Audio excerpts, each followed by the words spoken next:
허락하신 하나님의 말씀은 사도행전 8장 26절로 40절까지의 말씀입니다.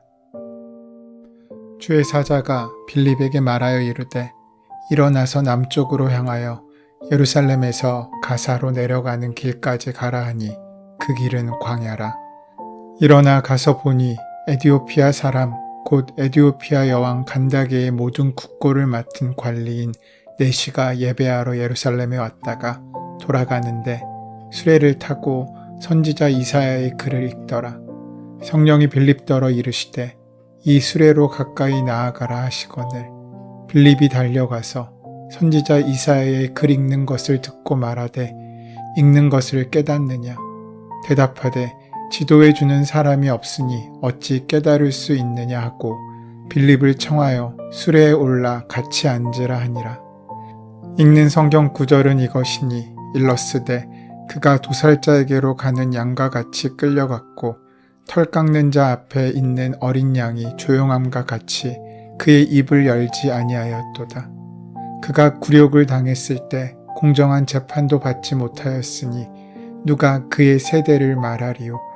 그의 생명이 땅에서 빼앗김이로다 하였거늘 그 네시가 빌립에게 말하되 청컨대 내가 묻노니 선지자가 이 말한 것이 누구를 가르침이냐? 자기를 가르침이냐? 타인을 가르침이냐? 빌립이 입을 열어 이 글에서 시작하여 예수를 가르쳐 복음을 전하니 길 가다가 물 있는 곳에 이르러 그 네시가 말하되 보라 물이 있으니 내가 세례를 받음에 무슨 꺼리낌이 있느냐? 이에 명하여 수레를 멈추고 빌립과 네시가 둘 다 물에 내려가 빌립이 세례를 베풀고 둘이 물에서 올라올새 주의 영이 빌립을 이끌어간지라. 네시는 기쁘게 길을 가므로 그를 다시 보지 못하니라. 빌립은 아소도에 나타나 여러 성을 지나다니며 복음을 전하고 가이사라에 이르니라. 성경은 작은 사람의 생각과 지경을 넘어선 하나님의 크신 은혜의 역사로 가득 차 있습니다. 타락한 이후 인간을 구원하시기 위한 하나님의 섭리와 역사가 창세기부터 요한계시록까지 진행 중이며 우리도 역시 그 큰 그림 가운데 살아가고 있는 것입니다. 그리고 오늘 사도행전에는 사람들이 예상하지 못했던 예루살렘 박해를 통해서 사마리아와 땅끝까지 복음을 전하게 하시는 놀라운 하나님의 역사와 섭리가 드러나고 있습니다. 오늘 본문은 빌립이 사마리아에서 큰 표적을 행하고 복음을 전하여 많은 열매를 거두게 된 그 뒤에 이어지는 사건입니다. 전도자 빌립이 에디오피아 여왕 간다게의 국고를 맡은 네시, 지금으로 말하면 재무장관쯤 되는 사람에게 복음을 전한 이야기입니다. 에디오피아라는 나라는 시바 여왕 때 솔로몬에게 와서 지혜를 배워갔었는데 그때 유대교가 전해졌고 하나님을 섬기는 사람들이 생겨났습니다. 아마도 사마리아에서 일어난 놀라운 회심과 부흥의 사건들을 통해 빌립의 마음은 한껏 고무되어 있었을 것입니다. 특히 사도도 아닌 자신의 사역 가운데 성령 하나님의 일하심의 역사는 너무나 놀라울 정도였습니다. 그러나 하나님께서는 사자를 보내셔서 일어나서 남쪽으로 향하여 예루살렘에서 가사로 내려가는 길까지 가라고 구체적으로 명령하셨습니다. 그런데 이것은 우리의 생각과 판단과는 다른 것입니다. 빌립은 아마도 좀 더 사마리아에 머물면서 사역의 열매를 더 거두고 싶은 마음이 있었을 것입니다. 이것은 일반적인 우리의 생각입니다. 그러나 빌립은 하나님께서 예루살렘 박해 사건을 통해 오히려 복음의 확장을 이루어 가시는 사건을 경험했기에 하나님의 섭리를 믿고 신뢰하며 광야의 길을 향해 출발합니다. 이때 한 사람을 만납니다. 그는 에디오피아의 국고를 맡은 네시로서 예루살렘까지 왔다가 이제 다시 조국으로 돌아가는 길이었습니다. 그는 지금 성지순례 가운데 있습니다. 이 네시는 에디오피아에서 예루살렘까지 먼 길을 순례하였습니다. 그는 그 마음 가운데 신실한 열정이 있었던 것 같습니다. 성령 하나님께서 그 마음을 모르실 리 없었습니다. 그래서 그를 통해 아프리카 선교의 문을 열라고 계획하셨습니다. 그래서 전도자 빌립을 에디오피아 내시가 가는 길목으로 인도하신 것이었습니다. 빌립은 성령 충만한 사람이었고 항상 성령님의 인도하심을 따라 사는 사람이었습니다. 그가 사마리아에서 열심히 전도하여 많은 전도 결실을 얻고 있었는데 갑자기 성령께서 일어나서 남으로 향하여 예루살렘에서 가사로 내려가는 길까지 가라고 명령하셨습니다. 성령의 인도하심을 늘 받았던 빌립은 주의 말씀에 순종합니다. 그래서 자기의 사역을 다 내려놓고 성령이 지시하시는 대로 가사라고 하는 곳까지 내려가게 된 것입니다. 가사는 이스라엘 서남쪽 땅으로 광야 지역이고 빌립이 활동하고 있는 사마리아 땅에서는 상당히 먼 거리에 있었습니다. 특별히 지금 가자 지역이라고 불리는 팔레스타인들이 독립해서 살고 있는 분쟁이 잦은 지역입니다. 빌립이 성령님께 순종하여 가사 광야로 가보니 에디오피아 내시가 탄 병거가 오고 있었습니다. 이때 성령께서 빌립에게 에디오피아 내시가 탄 병거로 가까이 나아가라고 하셨습니다. 이때 달려가 만난 사람이 에디오피아 사람이었습니다. 당시 에디오피아는 현재 에디오피아가 아니라 현재의 수단이라고 볼 수 있으며 구약에서는 구스라고 불리었던 함의 자손들로 이루어진 나라였습니다. 그는 에디오피아 여왕 간다게의 모든 국고를 맡은 내시였습니다. 사실 유대인들에게 혼혈 유대인인 사마리아로 복음을 전하러 가는 일은 상당히 꺼려지는 일이었듯이 빌립이 이 남자에게 다가서는 것은 쉬운 일이 아니었습니다. 왜냐하면 율법에 묶여있는 유대인 입장으로 볼 때 그는 저주받은 함의 후손이었고 부정한 이방인이었으며 하나님의 백성이 될 수 없는 거세한 사람이었기 때문입니다. 그럼에도 빌립은 거리낌 없이 그 순례에 올라가 앉습니다. 만약 다른 유대인이었다면 수레에 앉아있는 사람을 보는 순간 하나님께 화를 낼 수도 있었을 것입니다. 하나님 그렇게 사역의 열매가 맺어지고 있는 사마리아를 떠나서 나에게 만나게 하신 사람이 저 이방 사람이란 말입니까? 라고 말입니다. 그러나 빌립은 이방인을 구원하시기 위한 하나님의 마음을 알았기에 그 수레에 올라앉습니다. 이는 이사야서 56장 3절 말씀의 성취였습니다. 여호와께서 연합한 이방인은 말하기를 여호와께서 나를 그의 백성 중에서 반드시 갈라내시리라 하지 말며 고자도 말하기를 나는 마른 나무라 하지 말라. 이 내시는 하나님을 예배하러 예루살렘에 왔다 돌아가는 길이었습니다. 그러나 그는 제사에 참여하기는커녕 유대인이 아니었고 함의 자손이자 내시였기에 이방인의 뜰에 서서 그저 안쪽만을 바라보다 돌아가야 했을 것입니다. 교회 입구까지는 왔지만 들어갈 수 없어 집으로 돌아가야 하는 그 마음에는 허전함도 있었을 것입니다. 그런데 그 마음을 하나님께서 아시고 지금 빌립을 보내주신 것입니다. 오늘 우리 주변에도 이 에디오피아 관리와 같은 자들이 있을 수 있습니다.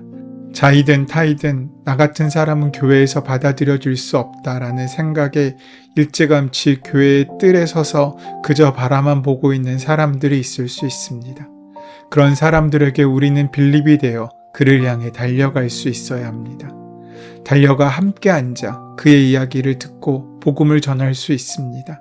그 사람이 세상에서 도덕적으로 옳지 못한다고 지탄받는 사람일 수도 있고 기독교의 가치관에서 위배되어 창조의 질서에서 많이 벗어난 삶을 살아가는 자일 수도 있습니다. 그럼에도 그를 찾아가야 됩니다. 그냥 마지못해 가는 것이 아니라 그를 향해 달려갈 수 있어야 합니다. 예수님께서 삭개오를 찾아가셨고 하나님께서 빌립을 통해 에디오피아 내시를 찾아가셔서 우리 주님은 의인과 건강한 자를 찾으러 오신 것이 아니라 죄인과 병든 자를 구원하시기 위해 오셨다는 사실을 알게 하신 것처럼 우리 마음도 내 기준과 내 생각만 가지고 복음을 제한하지 말며 하나님께서 만나게 하시는 그 사람에게 하나님 나라의 복음을 전하는 사명을 감당할 수 있어야 한다는 것입니다. 성령께서 빌립에게 그 수레를 만나게 하셨고 그 수레에 가까이 가라고 하셨을 때 빌립은 달려갔다라고 성경은 기록하고 있습니다. 이는 빌립이 성령 하나님의 마음과 하나 되어 일하고 있는 모습을 보여주고 있습니다. 예루살렘을 넘어 사마리아와 이방인에게 구원의 기쁜 소식을 전하고자 하시는 하나님의 열심에 동화된 빌립은 성령 충만한 모습으로 마치 기쁨의 승전보를 전하는 사자와 같이 달려가고 있는 것입니다. 주인의 마음을 아는 종과 책임과 의무감에 주어진 일만 하는 종은 그 자세가 같을 수 없습니다. 주인의 마음을 아는 사람은 할 수 있는 한 최선을 다해 그 일을 감당하지만 불손한 종, 충성되지 못한 종은 자기가 해야 될 최소한의 것만 감당하지 않습니까? 하나님께서 우리에게 맡기신 일을 감당할 때 가장 중요한 것은 하나님의 마음을 알고 그 마음을 우리의 삶을 통해 이루기 위해 최선을 다하는 것입니다. 하나님께서 우리에게 어떠한 마음으로 이 일을 명하셨는지를 가장 마음 깊이 깨닫는 자가 하나님을 위한 가장 아름다운 헌신을 드릴 수 있는 사람이 됩니다. 하나님께서 빌립에게 가까이 가라고 하셨지 달려가라고 하지 않으셨습니다. 그럼에도 빌립은 달리고 있습니다. 하나님의 그 뛰는 사랑의 심장 소리가 빌립의 심장과 함께 뛰고 있었기 때문입니다. 그렇게 병거에 다가갔더니 성경책 읽는 소리를 들었습니다. 우리나라도 옛날에는 책을 읽을 때 꼭 소리내어 읽지 않았습니까? 책을 읽었다면 소리를 내어 읽는 것입니다. 당시에는 성경을 마음속으로 읽지 않았습니다. 크게 목소리를 내어 읽은 것입니다. 그렇게 빌립이 들어보니 이사야서 53장의 말씀이었습니다. 에디오피아 내시는 예루살렘에서 출발할 때부터 두루마리로 된 이 이사야서를 읽어 나갔을 것입니다. 이 수레에 타고 있던 관리는 이사야서의 말씀을 읽고 있었습니다. 그 성경은 아마도 최초로 헬라어로 번역된 70인역이었을 것입니다. 그래서 이방인이었던 이 관리도 성경을 읽을 수는 있었습니다. 그러나 성경이 문자적으로 읽어진다고 그 내용까지 다 깨달아지는 것은 아니었습니다. 그러다가 빌립을 만났을 때가 바로 이사야서 53장을 읽을 때였던 것입니다. 정말로 기가 막힌 타이밍이지 않습니까? 성령님의 세밀한 역사가 드러나는 순간입니다. 이 관리는 이 땅에 고난받는 종의 모습으로 오실 예수님에 대하여 기록해 놓은 본문을 읽으면서 그 고난이 이사야 자신에 대한 말씀인지 아니면 다른 누군가를 향한 말씀인지 알 수 없어 답답해하고 있었습니다. 그런 그때 빌립이 내시에게 묻습니다. 당신이 읽고 있는 그 말씀이 무슨 말씀인지 알겠습니까? 그러자 그가 대답합니다. 가르쳐주는 사람이 없으니 내가 어떻게 알 수 있겠습니까? 그러면서 빌립더러 병거에 올라오기를 청합니다. 그렇게 수레에 함께 탄 빌립은 이사야서 53장의 말씀을 자세히 설명하기 시작합니다. 빌립은 그 본문에서부터 시작하여서 결국에 예수 그리스도를 전하기 시작합니다. 고난당한 메시아가 바로 예수 그리스도라고 말하기 시작한 것입니다. 거기서 내시는 예수님을 믿게 됩니다. 그래서 지나가다가 마침 물 있는 곳에 이르러 에디오피아 내시가 세례받기를 청하게 됩니다. 수레를 머물러 두고 빌립과 내시가 둘 다 물에 내려가 빌립이 내시에게 세례를 주었습니다. 성경의 모든 길은 예수 그리스도에게로 향합니다. 왜냐하면 하나님께서 우리에게 성경을 주신 목적이 예수님을 믿고 구원에 이르도록 하시기 위함이기 때문입니다. 하나님께서는 이 관리에게 이사야서를 읽으며 궁금증이 생겨나게 하셨고 그 궁금증에 대한 답을 얻도록 하시기 위하여 빌립을 보내신 것입니다. 이렇게 세례를 받은 에디오피아 관리는 구원의 기쁨에 충만하여 고국으로 돌아가게 되었고 빌립은 성령께서 강권적으로 이끌어 가셔서 해안가 도로에 위치한 아소도의 여러 성에 복음을 전한 뒤 최종적으로 가이사라에 머물며 정착하게 됩니다. 특히 39절 말씀을 보시면 다시 보지 못하니라 라고 이야기하고 있는데 이것은 빌립과 에디오피아 관리가 다시는 만나지 못했다는 것을 의미합니다. 이것은 이 두 사람의 만남이 인간의 계획과 시도에 의한 만남이 아니라 하나님의 주권적인 구원의 역사였음을 강조하여 말씀해주고 있는 것입니다.